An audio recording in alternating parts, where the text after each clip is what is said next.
Abasuubuzi abakolera ku City Complex enkya y'olwaleero bakedde kukakkalabya emirimu gyabwe oluvannyuma lw'okwekalakaasa olunaku lwajjo nga bawakanya eky'okubongeza amasannyalaze. Bano kati baagala Land Road abawe mita box beesasulire amasannyalaze gaabwe. Amaduuka tugaguddewo era bannaffe batandise okutunga olw'obulumi naye nga tulina essuubi lyatusuubiziddwa Mwami Drake Lubega ne basalawo bagumiikirize emyezi gino 3 nga bwayeteekateeko tuwa saabumita.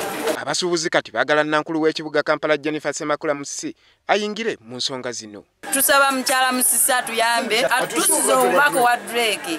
Ekizimbe kye tulimu tekirina bulungi we kiyisampewo ndabirwamu kyonna kyandabirwamu kyonna kirisibbi kyonna. Ye akulira abasuubuzi bano atutegeezezza nga bwe baatudde mu nsonga zino ne nannyini ekizimbe kino n'asuubiza okukola ku nsonga zaabwe.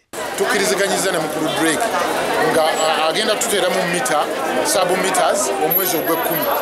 Ne tukkiriziganya ekizibu kino bagira bakikumira emyezi gino 3 buli kyalaani kisasule omutwalo ogumu n'ekitundu eky'amasannyalaze